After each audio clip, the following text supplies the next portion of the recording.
আল্লাহ রাসূল বলেন, উম্মত তুমি রোজাদারকে ইফতার করাও। সাহাবী বলেন, হুজুর ইফতার করানোর সামর্থ্য অনেকের নাই। বলে এক পেয়ালা দুধ খাওয়াও। বলে তাও সামর্থ্য নাই। বলে একটা খেজুর খাওয়াও। বলে হুজুর তাও সামর্থ্য নাই। তাহলে যদি না পারো তাহলে এক পেয়ালা পানি পান করাও।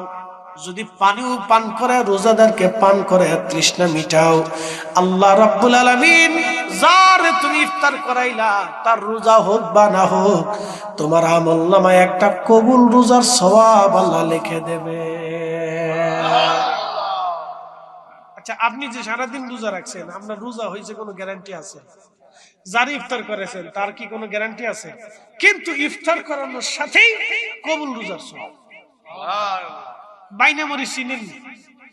বাইনা মরিচ চিনেন? ধান মরিচ আপনাদের কি বলে? ছোট ছোট মরিচ আছে না একটা, কি কয়? পুক মরিচ নেই। আচ্ছা, সিলেটে আপনাদের এলাকায় পুক মরিচ, আমরা এলাকায় বাইনা মরিচ অথবা ধান মরিচ, বুঝছেন? সাদা সাদা ছোট ছোট মরিচ, ছোট কিন্তু ঝাল মারা। তো যদিও নফল কিন্তু মর্যাদা অনেক। একসাথে কেন মারহাবা? যদিও নফল কিন্তু মর্যাদা অনেক। তো আল্লাহ রাসূল আমরা শিখাইলো না যে তোমরা না করলেও চলে, তো নবী যেহেতু শিখাই নাই, তাহলে আমরা নবীর উম্মতের কথায় না করলেও চলে এই ফর্মুলায় আমরা থাকবো না। আমরা ওলিরা যেইভাবে আমরা শিখাইছে আমরা সেইভাবেই থাকতে হবে। কথা বলেন ঠিক না বেটে? আমি নবী না চিনিলাম, কি যে ভুল করিলাম, ভস্মে ঢালিলাম ঘি। মানুষ হইয়া ভবেতে আসিয়া মানুষের করিলাম কি। মানুষ হইয়া ভবেতে আসিয়া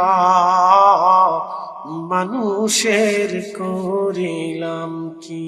আমি গোশত খেয়েছিলাম, গোশত খাবার কারণে দাঁতের ভিতরে গোশত চেপেছিল।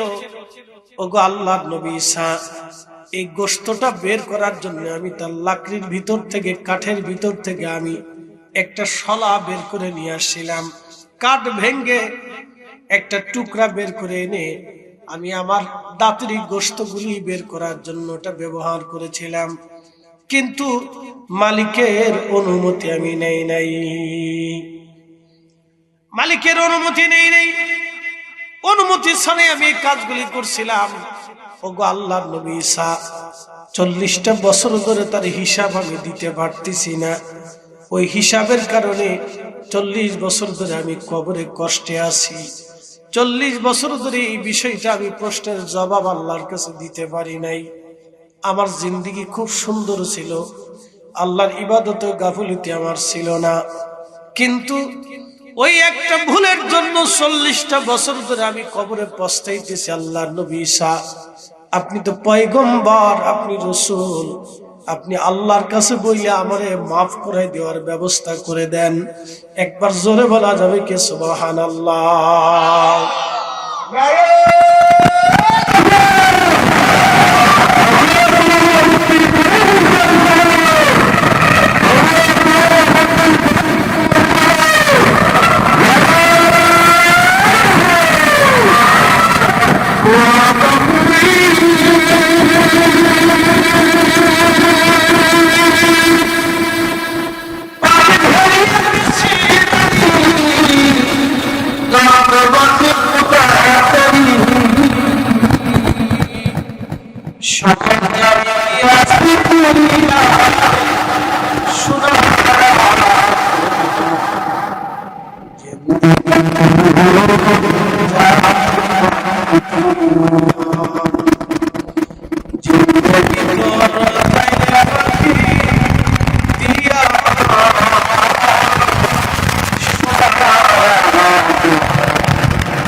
আপনি বুঝুন, অপরাধটা বেশি কিছু না,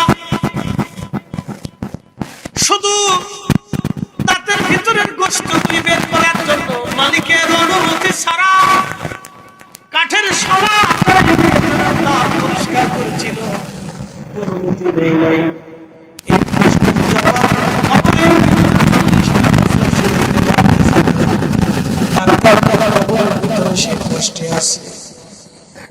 রুহুল্লাহরে ডাক ডেকে নবী ঈসা 40 বছর পরে তার কোনো জবাব দিতে পারেনি।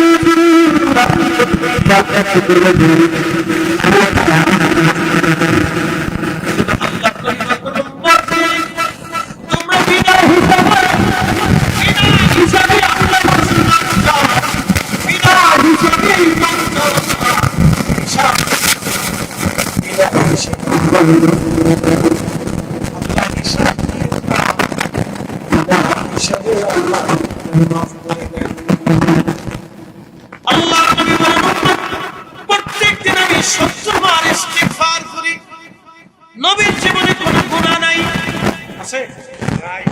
নবীর জীবনে কোনো গুনাহ নাই, নবীর জীবনে কোনো ভুল নাই, নবীর জীবনে কোনো আইব নাই, নবীর জীবনে কোনো খাতা নাই, নবীর জীবনে কোনো ত্রুটি নাই।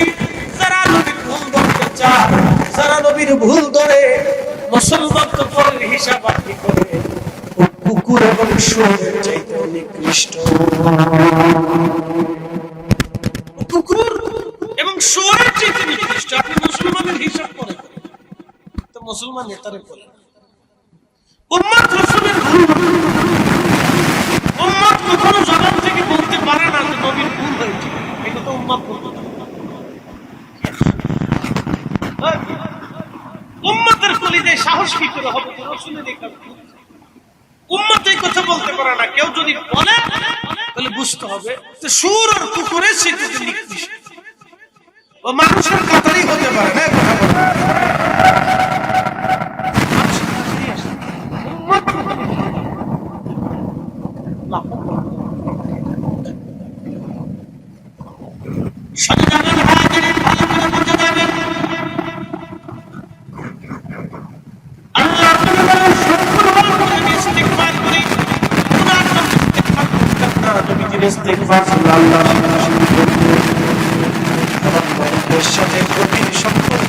আল্লাহ তার নবী ইস্তিগফার করে আল্লাহর সাথে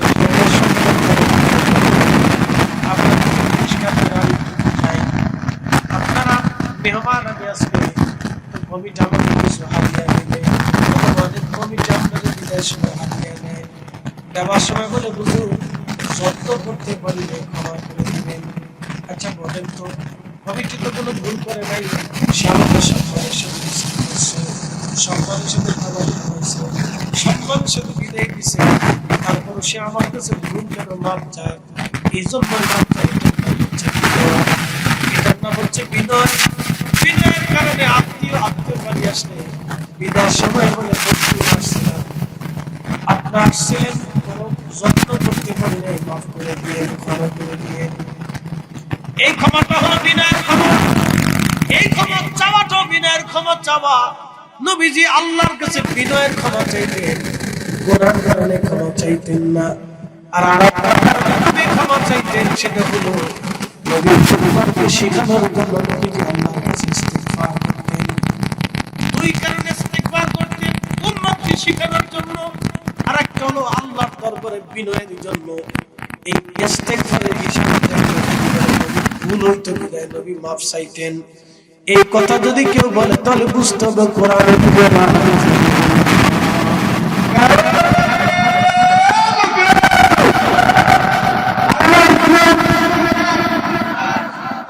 আল্লাহ রাসূলের দুশমনরা, ইসলামের দুশমনরা,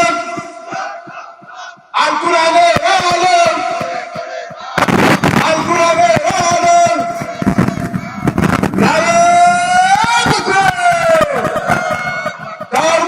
ইসলামী যুব সমাজ, ইসলামী যুব সমাজ, অনুরোধ প্রধান জয়ন্তর ফরিদি সাহেব,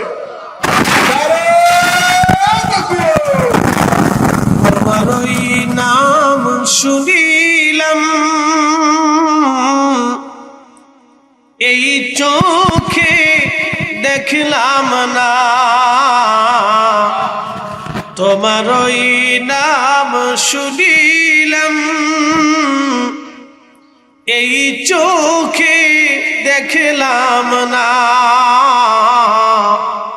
এই সুর যদি শুনে থাকো একবার দেখা দাও না। এই সুর যদি শুনে থাকো, একবার দেখা দাও না। হে রাসূল তোমায় ভালোবাসি, অন্তরে শুধু মুখে নয়, জান্নাতের আশায় নয় হে রাসূল, জাহান্নাম কেউ ডরি না।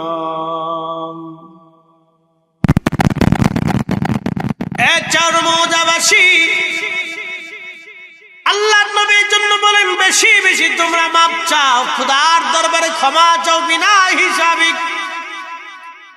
আর একবার যদি কিয়ামতের ময়দানে তোমাদের হিসাব আল্লাহ চেয়ে বসে, তাহলে আর কোনো নাজাতের রাস্তা হবে না।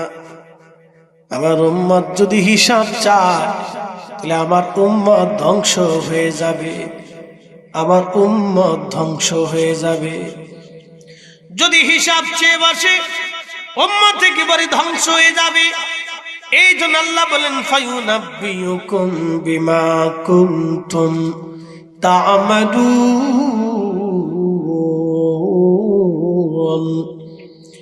ও নবী আমার, আমি আমার বান্দাদের তাদের আমল সমূহ কিয়ামতের ময়দানে দেখায় দিব। এই জন্য মনে রাখবেন, আপনি যদি অন্যায় ভাবে একজনের থাপ্পড় মারেন, তাও কিয়ামতের ময়দানে জবাব দিতে হবে। একজনকে যদি অন্যায় ভাবে গালি দেন, জবাব দিতে হবে। ওই যে আমাদের দেশের বহু ছেলেরা মেয়েরা বাবা মার হক আদায় করে না। কালকে দেখলাম এক বৃদ্ধ মা ভিক্ষা করতেছে। লোকে জিজ্ঞেস করলো ভিক্ষা কেন করেন? বলে আমার মেয়ে আমাকে এইখানে রেখে গেছে ভিক্ষা করার জন্য। আপনি বুঝেন তো, 70 ঊর্ধ্ব একজন ব্যক্তি ভিক্ষার জন্য রাস্তার পাশে তার মেয়ে, তার কলিজার টুকরা সন্তান তারে রেখে চলে গেল। সন্তান মাকে দিয়ে ভিক্ষা করাচ্ছে। এইভাবে যদি আমার 18 কোটি বাংলাদেশের মানুষের দিকে তাকান, শত শত মানুষ আজ নির্যাতিত, নিপীড়িত, অবহেলিত, অবহেলায় তারা দিন যাপন করে। এমন আছে সন্তানের 10টা সন্তান, কিন্তু সন্তানরা কেউ বাবা মারে খেতে দেয় না। আমি দেখেছি 8 সন্তানের বাবা কাজ করে খায়।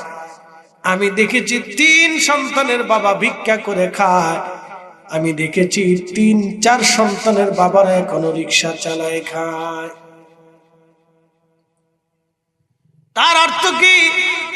মানুষ তার মানুষত্ব হারিয়ে ফেলতেছে, মানুষ তার বিবেককে ধ্বংস করে দিচ্ছে, মানুষ তার বিবেককে ধ্বংস করে দিচ্ছে, মানুষ তার মানুষত্ব হারিয়ে ফেলতেছে।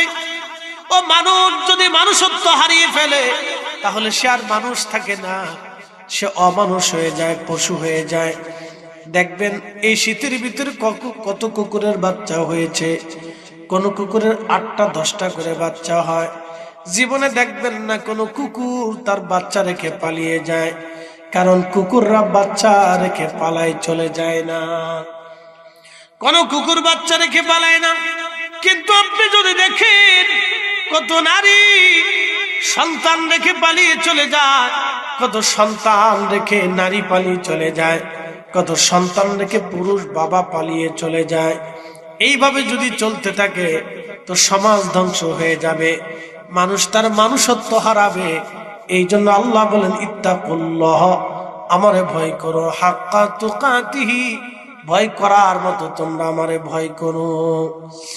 আল্লাহর নবী বলেন বিনা হিসেবে তোমরা মাপ চাও। হিসাব যদি রব্বুল আলামিন কিয়ামতের ময়দানে একবার চেয়ে বসে, তাহলে তুমি শেষ, তুমি ধ্বংস।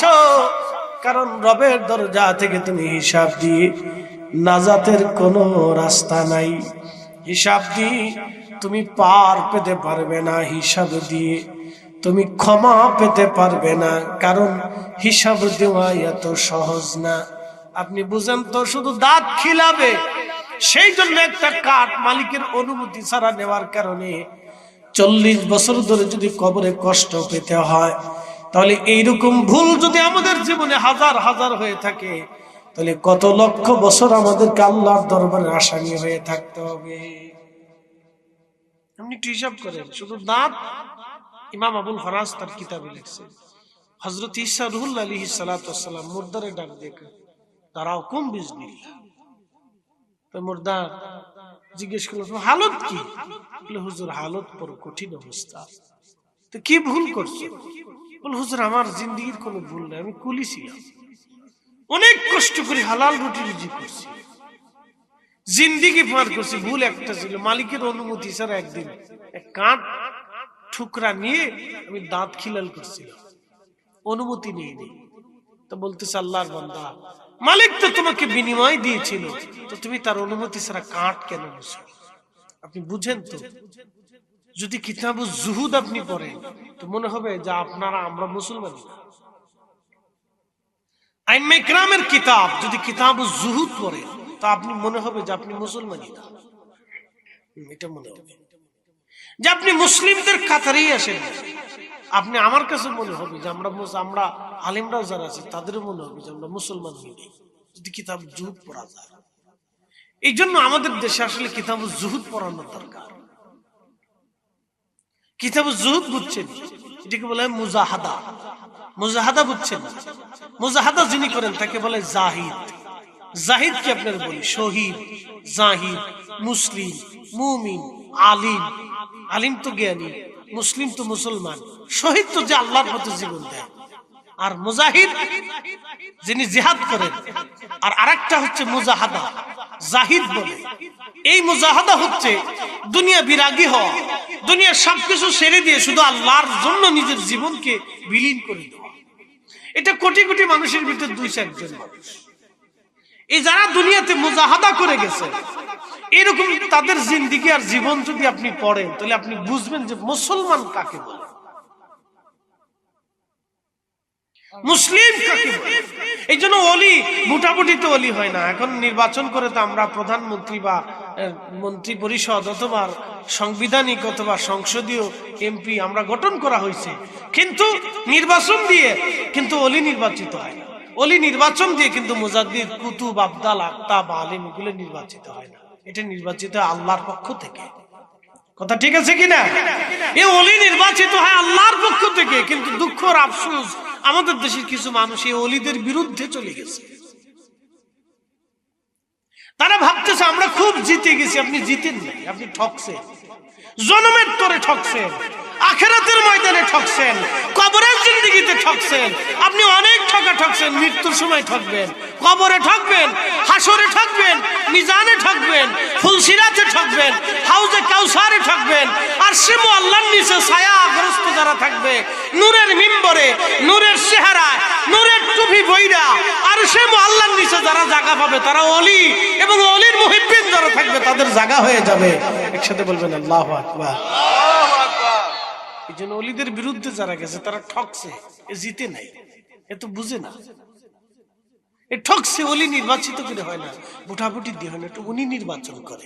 যিনি সূর্য উঠায়, যিনি সূর্য ডুবায়, যিনি আকাশ থেকে বৃষ্টি দেয়, যিনি জমিনকে সিক্ত করে, যিনি ফসল তৈরি করে, যিনি কোটি কোটি মখলুককে তিনি একসাথে পরিচালনা করেন, যিনি 7 আসমান ও জমিনকে সৃষ্টি করেছেন, পুঙ্খানুপুঙ্খ তার সৃষ্টি নিয়ম বর্তিতে পরিচালিত হয়। কোন সৃষ্টির ভিতরে আপনি ভুল দেখবেন না। সময় মতো গাছে বোল ধরে, সময় মতো আম হয়, সময় মতো আম পাকে, সময় মতো আম খান, সময় মতো বৃষ্টি হয় না। চাইতে ঘুমাই রয়েছেন, আকাশ থেকে বৃষ্টি ঝপঝপ করে পড়তেছে। কোটি কোটি মাছ আপনি এক মুঠো গম আপনি মাছের খাবার জন্য ছিটিয়ে দেন নাই, কিন্তু কোটি কোটি মাছ হয়। সেই রাম বলে নির্বাচিত করে আপনি তার বিরুদ্ধে চলে গেছেন আর ভাবতেছেন আপনি খুব জিতে গেছেন। জিতেন না, আপনি ঠকছেন, আপনি জিতেন নেই। অলিরা নির্বাচিত হয় না, অলিরা আল্লাহ নির্বাচন করে। আর অলি এমনি হয় না, এটা মুজাহাদার মাধ্যমে অলি হয়। আপনি বুঝছেন যে একটা খেলালের কারণে যদি 40 বছর ঈসা রুহুল্লাহর উম্মত কবরের ভিতরে কষ্ট পাইতে থাকে, তাহলে আমাদের প্রত্যেকের হালত কি হবে? শ্রোতা বক্তা সহ হিসাব করেন তো, এরকম কত খেলাল মেরে দিচ্ছেন। কি কথা ঠিক আছে না ভাই? কত অনুমতি ছাড়া আমরা অন্যায় করে ফেলছি, করছি না ভাই? জীবনের কত নামাজ ছেড়ে দিয়েছি, কতজনকে গালি দিয়েছি, কতজনকে মারছি, কতজনের থাপ্পড় দিয়েছি, কতজনের বিপদ করছি, শেখায়ত করছি, নিন্দামন্দ করছি। তাহলে এইসব যদি আল্লাহ টানেই, তো কিয়ামতের মধ্যে শ্রোতা বক্তা কারণ নাজাতের কোন রাস্তা আছে তো নাই। তো এই জন্য আল্লাহ বলছেন ক্ষমা চাও, বেশি বেশি ক্ষমা চাও। এজন্য আপনাদের ভাগ্য ভালো যে আপনারা একজন সাহাবী দেশে পাইছেন, উনি আপনাদের দোয়া শিখিয়েছে। সিলেটি একটা নীতি পাওয়া যায়, আজকে খাওয়ার পরে যিনি মেজবান ছিলেন তিনি বললেন আমার জন্য দোয়া করেন। বাংলাদেশে অন্য কোথাও এই সিস্টেমটা আমি পাইনি, শুধু সিলেটে খাইলে দোয়া করে আসতেই হবে, এটা সব একটু দোয়া হরুকা। এই যে সুন্দর একটা সিস্টেম যে আপনি আমার মেহমান, আপনি আমার জন্য একটু দোয়া করে যান, এই যে সুন্দর সিস্টেমের কারণে আল্লাহ আপনার বরকত দিয়ে রাখছে। সারা বাংলাদেশের সিচুয়েশন একরকম, সিলেটের সিচুয়েশন আর একরকম। আপনি সারা বাংলাদেশ তো আপনি ঘুরেন না, আমি ঘুরি। সারা বাংলাদেশের সিস্টেম একরকম, সিলেটের সিস্টেম আর একরকম। এই যে দোয়া, কিন্তু আজকে আমাদের একদল এই দোয়ার পিছনে লাগছে। দোয়া বন্ধ করতেই হবে, কিন্তু আজ পর্যন্ত সুদ ঘুষ বন্ধ করতে পারে নাই। ও দোয়া বন্ধ করার জন্য আধা দল খেয়ে লাগছে। এগুলি হচ্ছে শয়তানের দালাল, মুসলমানদেরকে তিলে তিলে ধ্বংস করবে। আপনাদেরকে আজকে একটা পরিসংখ্যান দিয়ে বুঝাই। আজ থেকে 40 বছর আগে আমাদের দেশের নারীরা রাস্তায় কিন্তু কখনো বেপর্দায় বের হইতো না, এবং পর্দা সহকারেও এত সহসা বের হইতো না।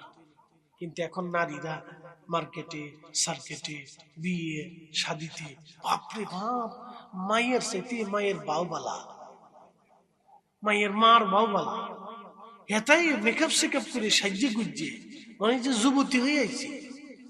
এতে এমন ভাব লইছে যে তোমরা আর আমার মাইয়ে কিতা দেখবা, আমারে দিক কেন। ঢাকা শহরে আপনি যদি কোনো বিয়ের অনুষ্ঠানে যান, তো আপনি দেখবেন যে আপনি কোন জগতে আসছেন, আপনি আশ্চর্য হবেন। আমি একদিন এক বিয়ের অনুষ্ঠানে যাইয়া আমার মসজিদের সেক্রেটারি সাহেবকে, হুজুর এই শায়েখ ভিতরে কি ঢুকবেন? আমি কি কোনো পরিবেশ নাই, আমি যে আপনাদের ক্ষতি, মান সম্মান ইজ্জত সব চলে যাবে। কেউ যদি ভিডিও করে একবার ঘুরলে দিয়ে সাইরে দেয় যে আমরা খতিব সাহেব বিয়েতে আইছে, আর কিছু করা লাগবে না, তো পরের দিন 24 ঘন্টা সারা বাংলাদেশ ভাইরাল যে হুজুর বেডিগার ভিতরে বয়ে খাইতেছে। আইসে হয়েছে কাজ, আমার আর ভিতরে ঢুকার দরকার নেই, আমার দাওয়াত খাওয়া লাগতো না। কঠিন পরিবেশ। এই যে আমরা 30 বছর আগে এরকম ছিল না, আমরা ঢিল দিছি না, অসুবিধা নেই, মেয়েরা একটু মার্কেট করলে কি হয় না, একটু চাকরি করলে কিছু হয় না, অসুবিধা নেই, বেরোলে সমস্যা নেই। এই যে সমস্যা নাই করে যখন আমরা ছেড়ে দিছি, তখন এক ঝাঁকে মেয়েরা রাস্তা থেকে, ঘর থেকে বেরিয়ে রাস্তায় চলে গেছে।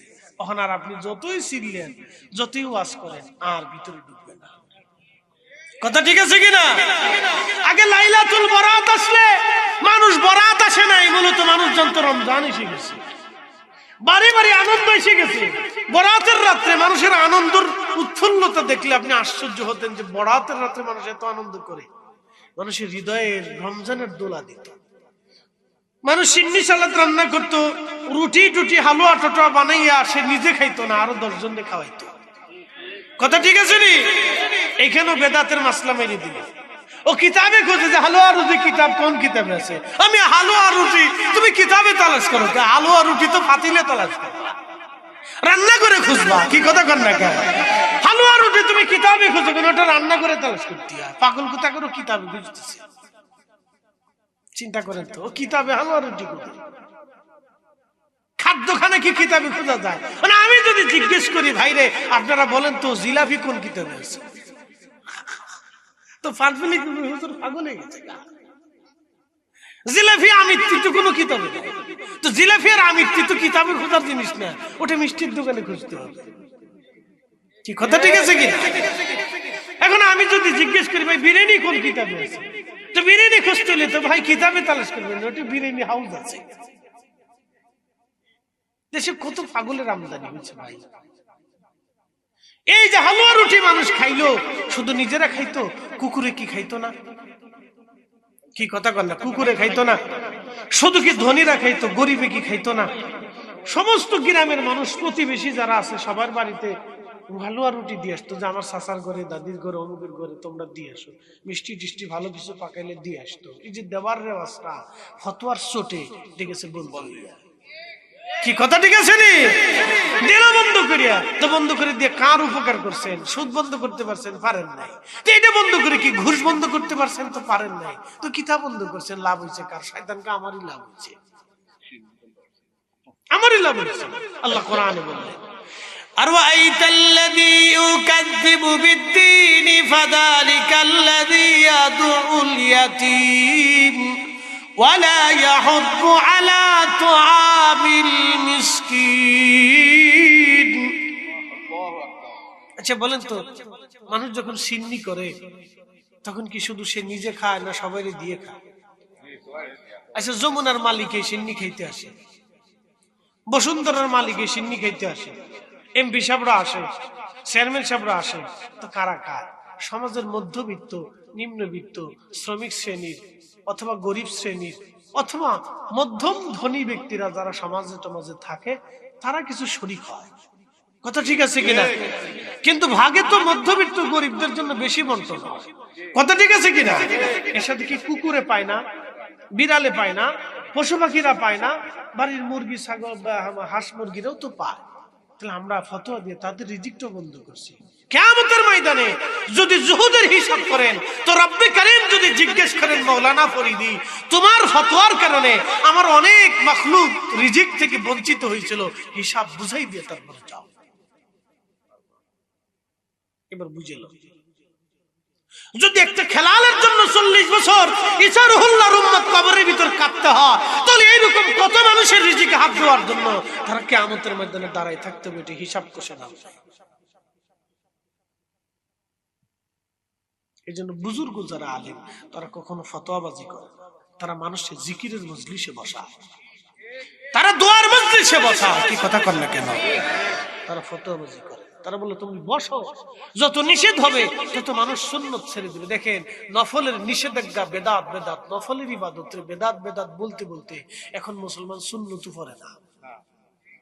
কথা ঠিক আছে নি?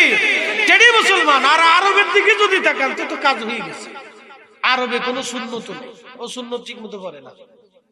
আপনি যান, যাই দেখেন সুন্নত ঠিক মতো পড়ে কিনা, তাও পড়ে না। দোয়া তো নাই ওদের, দোয়া শেষ হয়ে গেছে ওদের, দোয়া নাই, দোয়া শেষ, সুন্নত নেই। অনেকে সুন্নত পড়ে না।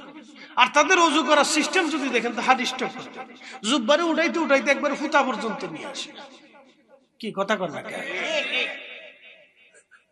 জুব্বা উড়াইয়া ফুটা পর্যন্ত নিয়ে এসে এরপরে ওযু করতেছে, বুঝতেছে। ওরে বাপরে বাপ, মুসলমান কারে কয়? এই জন্য আপনাদেরকে একটা কথা বলি, যতই নিষেধাজ্ঞা দিবেন তত উম্মত ক্ষতিগ্রস্ত। যত সুযোগ দিবেন যে না করলেও চলে, বল গল্প একটা উঠেছে, স্লোগান একটা উঠেছে, না করলেও চলে, তো এই সাবের এই হুজুরের দাওয়াত করে এই নিয়ে সুন্দর করে কাঁচামরিচ আর পেঁয়াজ দিয়ে লবণ দিয়ে ভাত খাইতে দিবেন, গরম ভাত দিয়ে। কি ব্যাপার, আমি মেহমান, আপনারা শুধু কাঁচামরিচ আর লবণ দিয়ে খাইতে দিলেন, তো আপনারা যাই বলবেন হুজুর তরকারি না হলেও চলে, তরকারি না হলেও চলে। তা আমি কাঁচামরিচ দিয়ে লবণ দিয়ে খাইয়ে যান, তরকারি না হলেও চলে।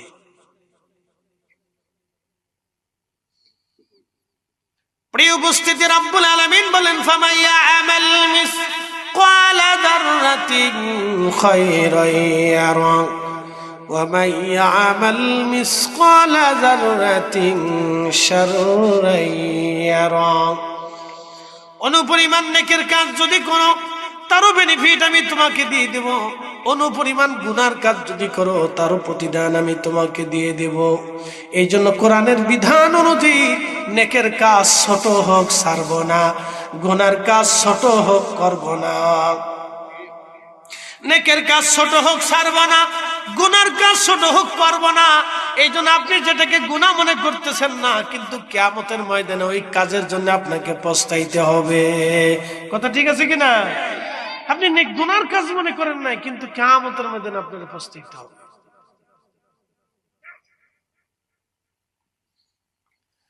এ মুসলমান, খুব মনোযোগ দিবেন। হাজিরিন, হযরতে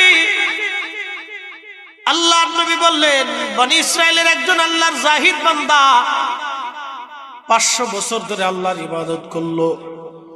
আল্লাহকে ডাক দেয়া বলেন, রব্বুল আলামিন 500 বছর পরিপূর্ণ আমার হায়াত দাও। আল্লাহ বলেন, দিলাম, কি করতে চাও? আল্লাহ তো সব জানে। বলে, রাব্বি, আমি 500 বছর ধরে তোমার ইবাদত করে কাটাইতে চাই। আল্লাহ বলেন, আবেদন মঞ্জুর। এরপরে রব্বুল আলামিন বললেন, আল্লাহর বান্দা বলেন, রব, সেজদা অবস্থায় তুমি আমার মৃত্যু দিবা। আল্লাহ বলেন, কি করতে চাও? বলে, রব্বুল আলামিন, সেজদা অবস্থায় আমি তোমার দরজায় হাজির হতে চাই। আল্লাহ বলেন, তাও দিলাম, আর কি চাও? রব্বুল আলামিন ডাক দেয়া বলতেছেন, আল্লাহর বান্দা ডাক দেয়া বলেন, রব্বুল আলামিন, সেজদা হালতে কবরে আমারে দিয়ে দাও, আমি কবরে সেজদা হালতে থাকতে চাই। যখন ওয়াইদাল কুবুর বুসিরাত, কবর থেকে মানুষ উদ্দোলিত হবে, সেই দিন আমি সেজদা অবস্থায় তোমার দরবারে হাজিরা দিতে চাই।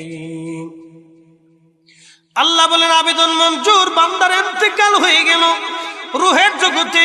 আমার রব আল্লাহ তারে নিয়ে বললেন, বান্দারে, তোমার জীবনের সমস্ত গুনাহ আমি আল্লাহ মাফ করে দিলাম। আমার রহমতের কারণে, দয়ার কারণে, আমার মায়া ভালোবাসার কারণে আমি আল্লাহ তোমারে মাফ করে দিলাম। বান্দা ডাক ডাকা, রাব্বি, 500 বছর ধরে তোমার বিরামহীন ইবাদত করলাম, আল্লাহ তুমি কি ইবাদতের জন্য আমারে মাফ করো নাই? বলে, না বান্দা, তোমার ইবাদতের জন্য মাফ করি নাই, আমার রহমতের কারণে তোমারে মাফ করে দিয়েছি। একবার জোরে বলা যাবে কি আল্লাহু আকবার? কুল ইয়া ইবাদিয়াল্লাযীনা আসরাফু আলা আনফুসিহিম লা তাকনাতু মির রাহমাতিল্লাহ।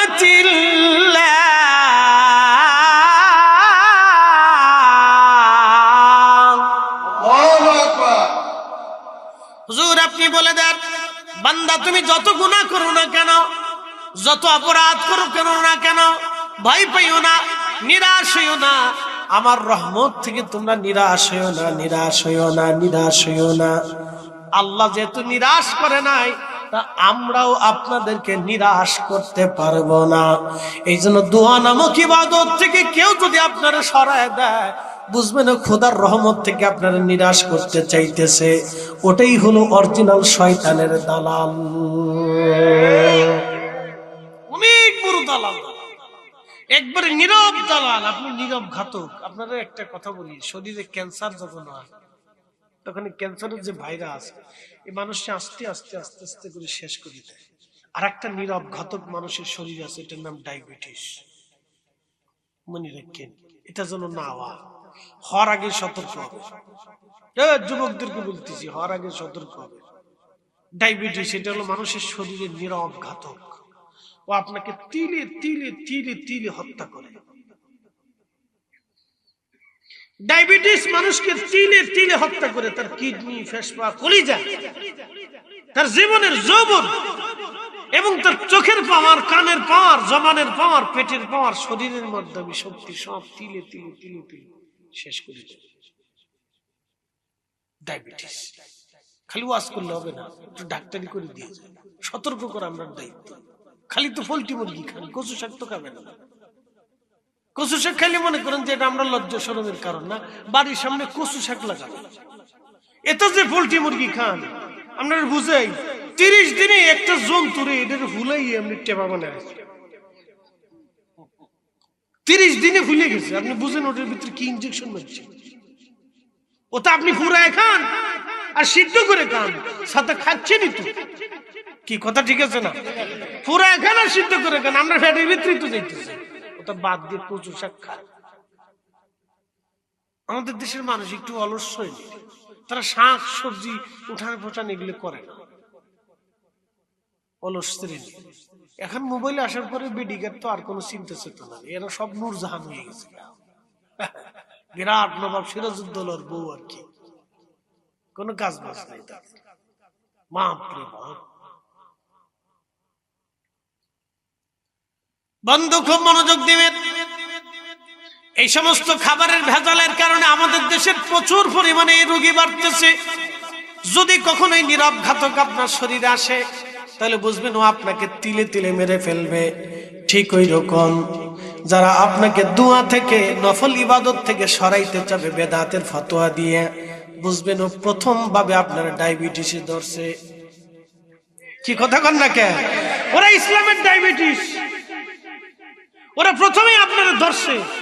আপনার নফল খাবে, দোয়া খাবে, জিকির খাবে, তালিম তরবিয়ত খাবে, ওলিদের দরজায় যাওয়া। এই জন্য ওরা খালি ফতোয়া দিবে যে তোমরা বায়াত নেও কে, পীর ধরার সোর ধরা সমান কথা। আমরা তো সাপ পীরের কাছে যাইতে বলি না, আপনি 2 নম্বর পীরের কাছে যাবেন কে? বাংলাদেশে কি রাজনীতিবিদ সবাই কি 100% পিওর? কি কথা কন না কেন? পিওর? বাংলাদেশের সব হুজুররা কি 100% পিওর? বাংলাদেশের সব ইঞ্জিনিয়াররা কি 100% পিওর? বাংলাদেশের সব ডাক্তাররা কি 100% পিওর? তাহলে সব সেকশনে 1 নম্বর, 3 নম্বর, 4 নম্বর আছে। কি কথা ঠিক আছে কিনা? তো 2-4 নম্বর দেখে তো আমি সব ডাক্তাররে ও ডাক্তার মনে করতে পারি না, সব রাজনীতিবিদকে আমি চোর মনে করতে পারি না, সব পুলিশকে আমি খারাপ বলতে পারি না, সব সেনাবাহিনী আমি খারাপ বলতে পারি না, সব হুজুররে আমি খারাপ বলতে পারি না, সব আলেমরে আমি খারাপ মনে করতে পারি না, সব নারীরে আমি খারাপ মনে করতে পারি না। কত নারী তো বাচ্চা রেখে অন্য বেটি রাত ধরে চলে যায়। তো আপনি কি আপনার বউরে সন্দেহ করবেন? তো সংসারই হবে না। তো প্রথম হচ্ছে আপনি শেষ। আপনার মেয়ের সন্দেহ করবেন, আপনার বোনের সন্দেহ করবেন না, তা তো হতে পারে না। 2-1 নারীর জন্য তো সব নারী অপরাধী হতে পারে না, তো 2-1টা পীরের জন্য তো সব পীর অপরাধী হইতে পারে না। কি কথা ঠিক আছে কিনা? তো ওরা যে বলে পীর ধরা চোর ধরা সমান কথা, তার মানে বোঝা গেল ও ইসলামের ডায়াবেটিস। ও আপনার তিলে তিলে হত্যা করার জন্য শুরু করছে কাজ। আপনার দোয়া খাবে, নামাজ খাবে, জিকির খাবে। ওই যে কয়েকদিন পরে রমজান আসতেছে, 8 রাকাত তারাবি বানাইয়া 12 রাকাত খেয়ে ফেলবে। কি কথা ঠিক আছে নি? 12 রাকাত খাবে, এই 12 রাকাত খাইয়ে আপনারা শেষ করে দিবে। এখন আমরা এই কথা যখন বলবো তখন ওরা বলবো সব বেদাতি, আপনাদেরকে বেদাতি। আমরা যদি বেদাতি হয় তাহলে সুন্নতি কেডা? আমরা হলো অরিজিনাল সুন্নতি। রোহিঙ্গা এসে আমরা কয় তোরা হলো এই দেশের রোহিঙ্গা, তোরা চলে যা। কথা ঠিক আছে? রোহিঙ্গা আমরা রে কয় তোরা যা, ভাগ, চলে যা। যেমন ইসরায়েল ফিলিস্তিনিদেরকে কয় তোরা চলে যায় দেশ আমরা। তাহলে ওরা ডাকাত না? ইসরায়েলের হলো অরিজিনাল ডাকাত। ওরা ফিলিস্তিনিদের বাড়িঘর দখল করে ফিলিস্তিনিদেরকে শেষ করে দেওয়ার বুদ্ধি করছে। বুঝলেন? শাহজালাল রহমতুল্লাহ আলাইহি যেটা আনছে এটা অরিজিনাল। কথা ঠিক আছে নি? এটা অরিজিনাল। ওলিরা এটা যেটা দিছে এটা অরিজিনাল, স্যার মাযহাব যেটা দিছে এটা অরিজিনাল, চার তরিকার ওলিরা যেটা দিছে এটা অরিজিনাল। এখন যেটা আসতেছে নতুন নতুন আপনার হাদিসের দোয়াই দিবে। আপনি কয়টা হাদিস জানেন? আমি কয়টা হাদিস জানি বলেন তো? হাদিসের পর হাদিস আছে, ব্যাখ্যার পর ব্যাখ্যা আছে। 1400 বছর আগের গবেষণা আর 1400 পরের গবেষণা একরকম না। 1400 বছর আগের গবেষণা, 1200 বছর আগের গবেষণা আর এখনকার গবেষণা একরকম না তো। 1200 বছর আগের একজন ইমাম, তিনি 2 লক্ষ, 4 লক্ষ, 5 লক্ষ, 6 লক্ষ হাদিসের হাফেজ ছিল। তিনি 6 লক্ষ হাদিস জানে, যে বেটার মুখস্থ ছিল সেই লোকটা 6 লক্ষ হাদিসের গবেষণা কইরা তারপর একটা মাসলা বের করছে। আর আমরা তো 6টা হাদিসও জানি না। কথা ঠিক আছে নি? রিকশা লইছে আহলে হাদিস, এই লজ্জার কথা কেমনে কইতাম? রিকশা লইছে বলে আহলে হাদিস। আশ্চর্য। এই জন্য যত মুসলমানদেরকে নফল থেকে মারুম করবে তত মুসলমান একসময় সুন্নত ছেড়ে দিবে, ছাড়তে ছাড়তে একসময় দেখবে ফরজ ছেড়ে দিছে। আমি মালয়েশিয়ার পুত্র যাই, একেবারে গভর্নর হাউস, যেটা আপনার কি বলে পার্লামেন্টের সামনে একটা মসজিদ আছে, খুব সুন্দর চমৎকার একটা মসজিদ, কোটি কোটি টাকা খরচ করে একটা মসজিদ নির্মাণ করছে। দেখলে আপনার কাছে সুন্দর লাগবে। বড় পর্যটকরা মসজিদটা দেখার জন্য যায়। আমি মাগরিবের নামাজ পড়লাম, তারা আজানের 30 মিনিট আগে থেকে কোরআন শরীফ পড়লো, দুরূদ শরীফ পড়লো, তারপরে আজান দিল। আমার কাছে ভালো লাগছে, আলহামদুলিল্লাহ। কিন্তু আজান দেওয়ার পরে নামাজে দাঁড়াইলাম, বিরাট আলিশান মসজিদ, মুসল্লি 2 কাতার। আমার কাছে এটা খুব খারাপ লাগলো। ইমাম যিনি নামাজ পড়াইতেছেন তিনি আজহারি, আজহার থেকে পারে। তার তেলাওয়াত শুনে আপনার কাছে মুগ্ধ হইতে হবে। আমি নিজে মুগ্ধ হয়েছি, তাহলে বুঝতে হবে তার তেলাওয়াত অনেক সুন্দর। আমার কাছে খুব ভালো লাগছে। কিন্তু 2 কাতার মুসল্লি নাই। ওই যে মুসলমানদেরকে মারতে মারতে মারতে মারতে না করলেও চলে, না করলেও চলে, চলতে চলতে চলতে চলতে আজকে নসিহত শূন্য হয়ে গেছে। আরে ওলিরা ফিরেরা এদেশে মুরিদদেরকে বসে নসিহত করে, বাবা মিথ্যা বলা যাবে না, যদি মার খেদমত না করিস তো আমার কাছে আসিস না। কি কথা ঠিক আছে কিনা? জোর করে তোরা শিখায়, এই বেটা কাজ করতে হবে। কি কথা ঠিক আছে না? এই তোর হারাম ছাড়তে হবে, নাহলে তুই আমার কাছে আসতে পারবি না। ওলামা একরাম বসায় বসায় নসিহত করবে, তোমার এই কাজটা ভালো না। এই যে মাহফিল হয় বাংলাদেশে, হাজার হাজার মাহফিল শুনে শুনে কত মানুষ ভালো কাজ করে, করে না ভাই? করে, ভালো কাজ করে। এগুলি যদি বন্ধ হয়ে যায় তাহলে দেখবেন আগামীর বাংলাদেশের মসজিদ মালয়েশিয়ার পুত্রজার মসজিদের মতো। ভাই বারাদার পুত্র স্বজন খুদা পেলি অন্ন যোগাও, মানি চাই না মানি খুদা তোমার মেহেরবানি। আল্লাহর মেহবুব বান্দা তৃষ্ণার কারণে পাগল পড়া হইয়া ওই ফেরেশতার সামনে দাঁড়ায় বলো, আল্লাহর বান্দা পানির পেয়ালা তুমি আমারে দিয়ে দাও। বলে আল্লাহর বান্দা পানির পেয়ালা তোমাকে দিয়ে দেব, কিন্তু শর্ত বিনিময় দেওয়া লাগবে। বলে এখন তো আমার কাছে কোনো বিনিময় নাই, কি দিয়ে তোমারে বিনিময় দিব? বলে বিনিময় তোমার 500 বছরের নেকি আছে, এই 500 বছরের নেকি যদি তুমি আমারে দিয়ে দাও, এই পানির পেয়ালা আওয়াজ তোমারে দিয়ে দিব। তৃষ্ণা এত পরিমাণে লাগছে, এত করে যাই তৃষ্ণা সহ্য করতে না পারে, যাও তোমার 500 বছরের নেকি দিয়ে দিলাম। 500 বছরের নেকি নিয়ে পানির পেয়ালা চুমুকে পানি পান করে যখন কলিজা ঠান্ডা হলো, আল্লাহ ডাক দিলেন, বান্দা বুঝছো কেন আমার রহমতের কারণে মাফ করলাম? বলে রাব্বি বুঝতে পারলাম না। বলে বান্দারে একটা তৃষ্ণার কারণে 500 বছরের নেকি দিয়া তুমি এক পেয়ালা পানি পান করে কলিজা ঠান্ডা বানাইছো রে বান্দা। এবার বলো তো 500 বছর ধরে আমি তোমারে কত পানি পান করাইছি, কত রিজিক তোমারে খাওয়াইছি। বান্দারে ওই 500 বছরের হিসাব এবার দিয়ে বেহেশত চলে যাও। সম্ভব? আহা, আল্লাহর বান্দা সিজদার মধ্যে পড়ে কয়, রব্বি আর বুঝার বাকি নাই, আল্লাহ আমি বুঝছি তোমার দয়া মায়া ভালোবাসার কারণে, রহমতের কারণে তুমি আল্লাহ আমারে মাফ করে দিছো।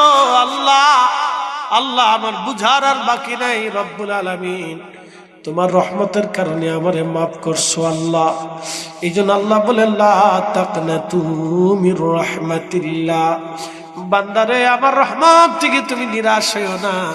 ইন্নাল্লাহ ইয়াগফিরুয যুনুবা জামিআ, নিশ্চয় আমি তোমার জীবনের সব গুনাহগুলি আমি আল্লাহ তোমারে মাফ করে দেব। একবার জোরে বলা যাবে কি আল্লাহু আকবার? কখনো তোমাকে যদি ভুলি, কখনো তোমাকে যদি ভুলি, হেদায়েতের আলো জেনে নিয় কাছে তুলি, ঠাই দিও প্রিয়তম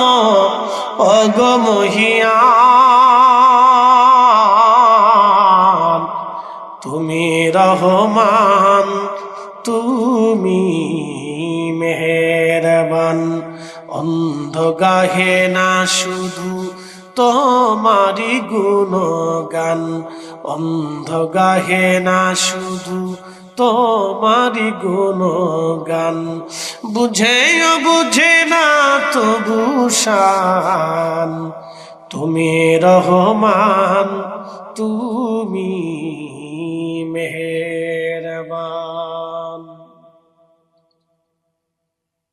এই জন্য আল্লাহ রাসূল বলেছেন, যদি হিসাব চা তো ধ্বংস, জন্য বিনা হিসেবে মাপ চাও। বেশি বেশি ইস্তিগফার করো, আল্লাহর কাছে মাফ চাইতে থাকো, আল্লাহ ভুল হয়ে গেছে মাফ করে দেন। এই জন্য আল্লাহ রাসূল বলেন, দুবুরুস সালাতিল মাকতুবা, ফরজ নামাজের পরে দোয়া করো। فإذا فرغت فانصب وإلى ربك فارغب। আল্লামা ইমাম নাসাফি তেনার তাফসীরের ভিতরে তিনি লিখতেছেন, তাফসীরে খাজিনের ভিতরে লেখা হয়েছে, আব্দুল্লাহ ইবনে আব্বাস বললেন, ফাইদা ফারাগতা মিনাস সালাত, আল্লাহ ডাক দেখে নবী বন্ধু মেহবুব আমার, ফরজ সালাত থেকে যখন আপনি ফারেগ হবেন, ফানসব ওয়া ইলা দুআ, আপনি দুআর মাধ্যমে রবের দরবারে মনোনিবেশ করেন। আপনি দুআর মাধ্যমে রবের দরবারে আপনি মনোনিবেশ করেন। আপনি নামাজ শেষ করেছেন, কিন্তু আপনি দোয়ার মাধ্যমে রবের দরবারে মনোনিবেশ করেন। আপনি রবের দরবারে হাত বাড়ায়া দোয়া করতে থাকেন। এটা হচ্ছে আয়াতের অর্থ। ফাইজা ফারাকতা মিনাস সালাহ ফানসব ওয়া ইলা দুআ। ইবনে আব্বাসের তাফসীর, আমরা তাফসীর না, সাহাবীর তাফসীর। 1450 বছর আগে রাইসুল মুফাসসিরিন তাফসীর করছে। এখন কোন দেশের ইমাম সাইডে দিল সেটা আমাদের ফাংশন না। কি কথা ঠিক আছে কিনা? ওটা আমাদের ফাংশন না। আল্লাহর কোরআনে যেটা আসছে, রাসূলের জিন্দেগিতে যেটা আছে, ওটা আমাদের ফাংশন। কি কথা ঠিক আছে নি? বাইতুল মুকাররমের ইমাম পড়লো কি পড়লো না, ওটা আমার বিষয় না, এটা ওনার বিষয়। বাইতুল আকসার ইমাম পড়বে কি পড়বে না, সেটা ওনার সাবজেক্ট, ওটা আমার বিষয় না। আল্লাহর কোরআন আমাদের জিন্দেগি, আল্লাহ রাসূলের জিন্দেগি আমাদের জিন্দেগি। কথা ঠিক আছে কিনা? আর সত্যনিষ্ঠ ওলি যারা, ইহদিনাস সিরাতাল মুস্তাকিম সিরাতাল্লাযীনা আনআমতা আলাইহিম, চালাও সে পথে যে পথে তোমার প্রিয়জন গেছেন চলি। আনআমাল্লাহু আলাইহিম মিনান নাবিয়্যিনা ওয়াস সিদ্দীকিনা ওয়াস শুহাদাই ওয়াস সালিহিন। একসাথে বলবেন না মারহাবা? বুঝাই আপনারে, আমি আয়াতটা আপনারে বুঝাই। আনআমাল্লাহু আলাইহিম মিনান নাবিয়্যিন, আমার নিয়ামত প্রাপ্ত বান্দা 4 শ্রেণী। আচ্ছা বলেন তো, আল্লাহ কি 1 শ্রেণী বলতে পারতো না? কিন্তু আল্লাহ 4 শ্রেণী বলছে। আনআমাল্লাহু আলাইহিম মিনান নাবিয়্যিন, 1 নম্বর সমস্ত নবী আলাইহিমুস সালাম। সুবহানাল্লাহ বলবেন না? 2 নম্বরে ওয়াস সিদ্দীকিন, সমস্ত সিদ্দিক যারা, সত্যবাদী যারা। কিয়ামত পর্যন্ত যত সত্যবাদী আসবে এবং অতীতে যত সত্যবাদী এসেছে সবাই নিয়ামত প্রাপ্ত বান্দা। এরপরে ওয়াস শুহাদা, আল্লাহর পথে যারা শহীদ হয়েছে, একবারে আদম সফিউল্লাহ থেকে কিয়ামত পর্যন্ত যত মানুষ আল্লাহর দ্বীনের জন্য শহীদ হবে, শাহাদাতের লিপ্সা নিয়ে বেঈমানদের বিরুদ্ধে যুদ্ধ করে করে শহীদ হয়ে যাবে, আল্লাহর দ্বীন কায়েমের জন্য, দ্বীন প্রতিষ্ঠিত করার জন্য, অথবা দ্বীনের স্বার্থে, অথবা ইসলামী রাষ্ট্রের স্বার্থে, ইসলামী দেশের জন্য, অথবা মানবতার জন্য, অথবা মানুষের মুক্তির জন্য যারা আল্লাহর পথে শহীদ হবে, কিয়ামত পর্যন্ত তারা হকের উপরে থাকবে। ইহদিনাস সিরাতাল মুস্তাকিম। আচ্ছা, এই পর্যন্তই আল্লাহ শেষ করে দিতে পারতেন, কিন্তু তা না করে আল্লাহ 4th নম্বর বললেন ওয়াস সালিহিন, আমার নেককার বান্দারা, আমার ওলিরা, আমার বুজুর্গরা। আলা ইন্না আউলিয়া আল্লাহি লা খাউফুন আলাইহিম ওয়ালা হুম ইয়াহজানুন, তারা যাদের কোনো ভয় নেই, চিন্তা নেই, আমার ওলি যারা হবে তারা ইহদিনাস সিরাতাল মুস্তাকিম। আরে বাংলাদেশের সব হুজুররা যদি এক জায়গায় দাঁড়াইয়া জায়নামাজ সুরমা নদীর উপরে বিছায়, তো সুরমা নদী এই জায়নামাজ চিনবে না। কিন্তু শাহজালালি আমিনী মুজাররদি জায়নামাজ ছেড়ে দিয়েছিলেন, পানির সাহস হয় নাই জায়নামাজ ডুবাই দিতে। এরা ওলি, এরা সালিহিন। কথা বলে ঠিক না বেটে? এই কথা আমরা বুঝাইতে পারি। এরা সালিহিন, এরা ওলি, এদের পথই আমাদের পথ। এরাই ইহদিনাস সিরাতাল মুস্তাকিম, সহজ সরল সঠিক পথ তারা আমরারে বাতলাই দিয়ে গেছে। হিসাব একবারে সহজ, যদি না বুঝেন তাহলে সেটা আপনাদের অঙ্কের ব্যর্থতা। আমি আল্লাহ কোরআন থেকে আপনাকে বুঝাইলাম। প্রিয় হাজিরিন উপস্থিতি, তাহলে আমরা অবশ্যই রব্বে কারীমের দরজায় চলে যাব। তো আল্লাহ পাক আমরারে বললেন হাক্কা তুকাতিহি, তোমরা ভয় করো, ভয় করার মতো ভয় করো। এইখানে শেষ না, এরপরে আল্লাহ বললেন ওয়ালা তামুতুন্না ইল্লা ওয়া আনতুম মুসলিমুন।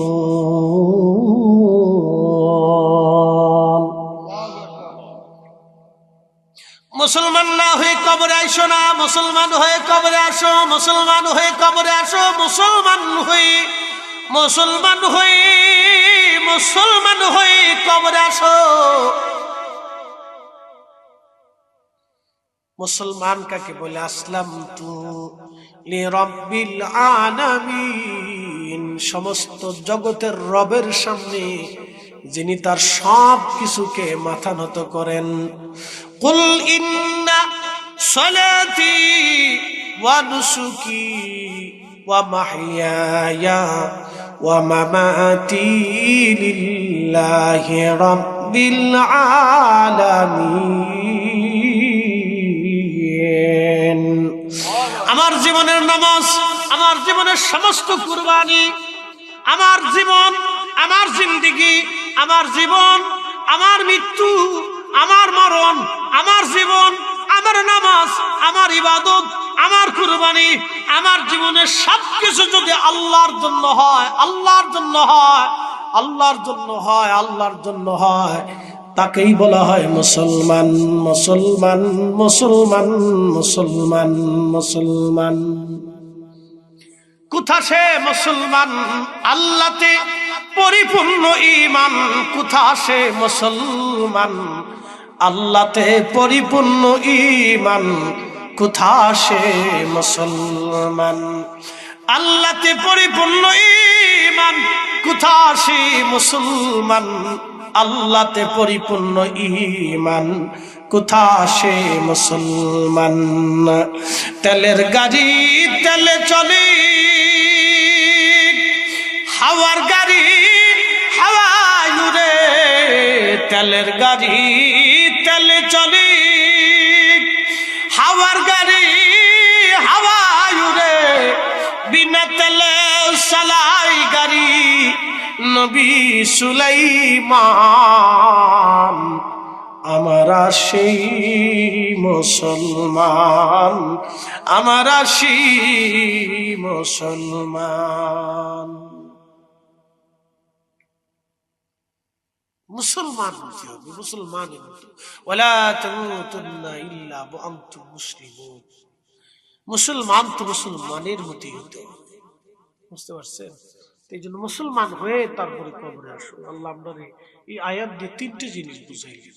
আল্লাহকে ভয় করো, দ্বিতীয়ত ভয় করার মতো ভয় করো, 3 নম্বরে মুসলমান হয়ে কবরে আসো।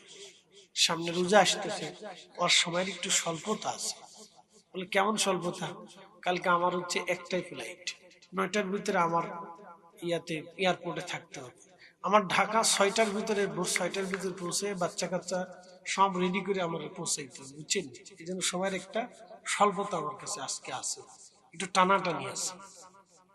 এই জন্য একবারে বেশি সময় দেবো না, সময়ের স্বল্পতা আছে। আবার এটা সেরে দিয়ে আবার আর একটা সেরে আমাকে ঢাকা পৌঁছাইতে হবে। দোয়া করবেন ইনশাআল্লাহ আল্লাহ যেন সহি সালামতে পৌঁছায়। তো খুব মনোযোগ দিবেন। তো যে কথা বলছিলাম যে আমাদেরকে মুসলমানের মতো মুসলমান হতে হবে, মুসলমানের মতো মুসলমান হতে হবে। আল্লাহ যেন আমরা মুসলমানের মতো মুসলমান বানান, জোরে বলে না আমিন। মুসলমান কারা ছিলেন? সাহাবী, নবী আলাইহিস সালাম, সিদ্দিকিন, শুহাদা, সালেহিন, এদের আদলে আমরা যেন মুসলমান হতে পারি। কথা বলে ঠিক কিনা? আল্লাহ 4টা তো হকের মাপকাঠি বানাই দিয়েছেন, কি কথা ঠিক আছে না? 4জন তো আল্লাহ নিদর্শন বানাইছেন, এরা আমার নিয়ামত প্রাপ্ত বান্দা। চালাও সে পথে যে পথে তোমার প্রিয়জন গেছেন চলি।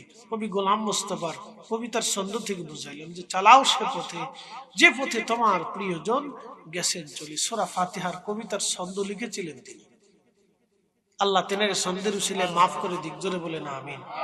ইহদিনাস সিরাতাল মুস্তাকিম সিরাতাল্লাযীনা আন'আমতা আলাইহিম। প্রত্যেক নামাজে আমরা বারবার এটা পড়ি, তেলাওয়াত করি, কিন্তু অনেকে মর্ম বুঝি না। মর্মটা কি? চালাও সে পথে যে পথে তোমার প্রিয়জন গেছেন চলি। তো প্রিয়জন কারা? চার শ্রেণী: নবীরা, সিদ্দিকরা, শহীদরা, সলিহিন ওলিরা। এরা আল্লাহর প্রিয়জন ছিল। তো সেই পথে আমরা চলতে হবে, সেই পথে। এখন আপনারা প্রশ্ন করতে পারেন, হুজুর কোরআন সুন্নাহ কি যথেষ্ট না? হ্যাঁ, কোরআন সুন্নাহ যথেষ্ট। আপনাদেরকে একটু ছোট্ট তুলনা দিয়ে বোঝাই। এই যে মসজিদের স্ট্রাকচার যিনি তৈরি করছেন, একজন ইঞ্জিনিয়ার লাগে নাই? কথা কন না, ইঞ্জিনিয়ার লাগে নাই? তো ইঞ্জিনিয়ার লাগবে কে? আপনারা কি মসজিদ বানাইতে পারতেন না?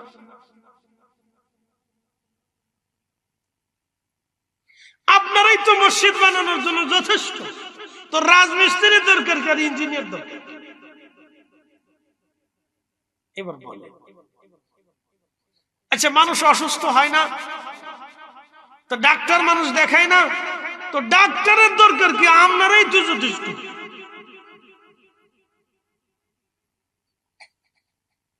এইরকম বুঝে নিন, আপনারা অবান্তর যুক্তি দিবেন। কোরআন হাদিসে তো যথেষ্ট, আমার ওই পীর মাসে কলি আল্লাহ, ওই উলামা ফুদালা, এই মাযহাব দরকারটা কি? কি সুন্দর যুক্তি! শয়তানে দূরে দাঁড়ায় দাঁড়ায় হাসে, কয় দোস্ত আমিও যে চিন্তা করি নাই তুই সেই চিন্তা করে ফেলছিস। শয়তানে হাসে, কয় দোস্ত আমি যে চিন্তা করি নাই দোস্ত তুই সেই চিন্তা করছিস, তুই আমার দুষ্ট লাগিস। দোস্ত রে, 1450 বছর এই চিন্তা কেউ করে নাই রে দোস্ত, তুই কোথায় আবিষ্কার করলি এই কথা রে দোস্ত? এই জন্য ইঞ্জিনিয়ার ছাড়া যেমন মসজিদের স্ট্রাকচার তৈরি হয় না, রাজমিস্ত্রি ছাড়া যেটা এটার গঠন সুন্দর হয় না, তো ঠিক ওলি ও আউলিয়া, সলিহিন, সিদ্দিক, উলামা, ফুদালা, মাযহাব ব্যতীত ইসলামের সৌন্দর্য ওইরকম দাঁড় করে ভিত স্থির করে রাখা যায় না। কথা বলেন ঠিক না বেঠে? ডাক্তার ছাড়া যেমন রোগীর প্রেসক্রিপশন হয় না, উলামায়ে মুস্তাহিদিন, মুতাকাদ্দিমিন, সালফে সালিহিন ছাড়া এই মানুষ মাযহাবের রাস্তা, দ্বীনের সঠিক পথ খুঁজে পাবে না, প্রেসক্রিপশন হবে না। কথা বলেন ঠিক না বেঠে? একবার সহজ ভাবে আপনারা বুঝাইলাম। এই সমস্ত অবান্তর যুক্তি দিয়ে আমরা যুব সমাজকে ধ্বংস করে দিচ্ছি। কথা ঠিক আছে না ভাই? যুবকরা মাথা নষ্ট হয়ে গেছে। কারে সুন্দর কথা তো। অনেক যুবক নাস্তিক হয়ে যেতেছে। আপনি নিজেও জানেন না যে আপনার ছেলে নাস্তিকের মতো হয়ে গেছে। কইতেই পারে না ভাতিজা নাস্তিক হয়ে গেছে। ওই যে অবান্তর যুক্তি, আজারের যুক্তি দেখা গেল। দেখতো গেল মুসলমানদের ভিতরে ঝগড়া কিতা কিতা নিয়ে, এটা নিয়ে ঝগড়া করে তোরা। এগুলো দেখে দেখে অনেক স্থূলদর্শী, সাধারণদর্শী যুবক যারা আছে তারা নামাজি পড়তাম না, তারা যেহেতু দল্লি না জল্লি নিয়ে লাগাইছে তাহলে নামাজি পড়লাম না যা। এরা যেহেতু 8 টাকা তার 20 টাকা নিয়ে ঝগড়াই করতেছে, আমি তারা বিপড়তাম না যা। সুযোগ পেয়েছে না? হ্যাঁ, সুযোগ পেয়ে গেছে। আগে আমি ছোটকালে দেখছি আমরা মুরব্বীরা 20 টাকা তারাবি বাদ দিয়ে কোনোদিনও মসজিদ থেকে বেরোইতো না। কথা ঠিক আছে না? 20 টাকা পড়ে আসতো, মনে হয় না পড়ে আসলে ঘরে ধরে রাখতো, নামাজ পড়বি দেখে 20 টাকা পড়ে তারপরে মসজিদ থেকে চলে আসতো। ওই 8 টাকাতে ধাক্কা যখন এদেশে আইছে তখন অনেক মুসল্লি কয় 8 টাকা পড়লে যদি হয় তাহলে যাই গিয়ে আসসালামু আলাইকুম।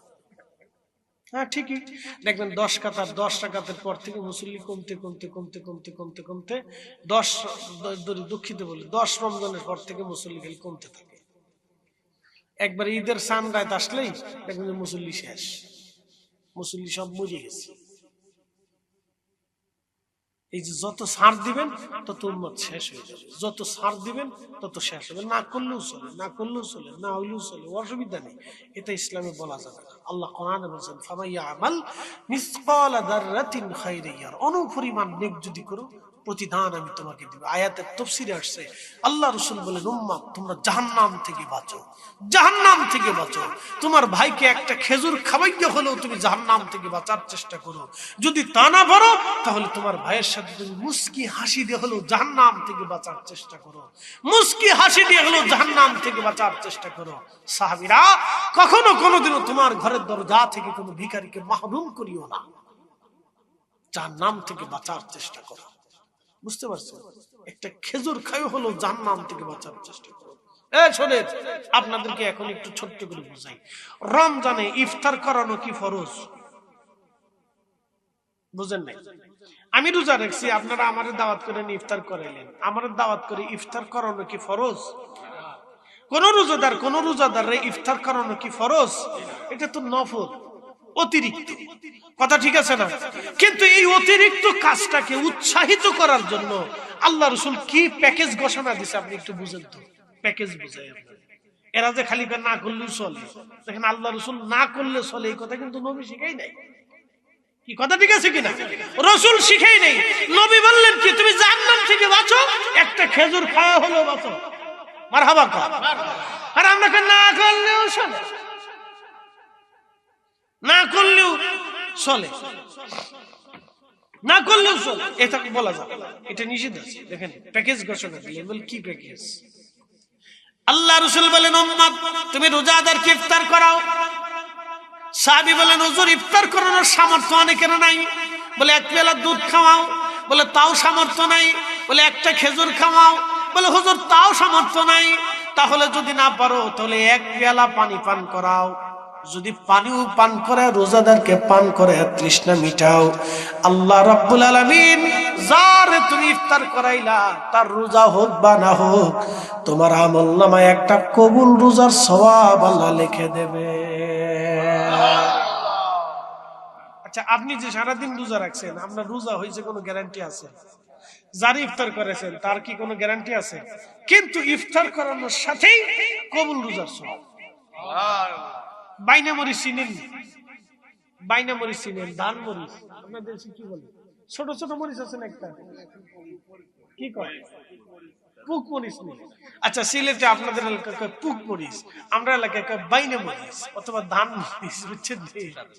সাদা সাদা ছোট ছোট মরিচ, ছোট কিন্তু ঝাল মারা।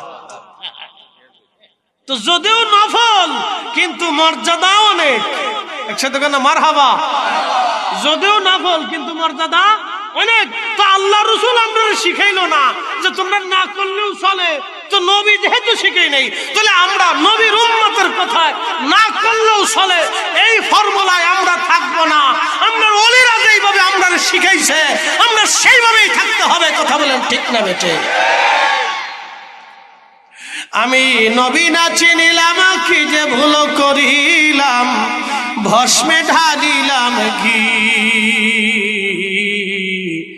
মানুষ হইয়া ভবেতে আসিয়া মানুষের করিলাম কি। মানুষ হইয়া ভবেতে আসিয়া মানুষের করিলাম কি। মাফ করবেন, ওই শ্রীমঙ্গলের ফরেজে বুনবীর না কিতা কয়, ওইখানে যায় মাইক 10:30টায় ধরতে বলে, 12টার ভিতর ছেড়ে দিয়ে আমার আবার 6টার ভিতর ঢাকা পৌঁছে তো বাচ্চা কাছে রেডি করা দেরি হয়ে যায়।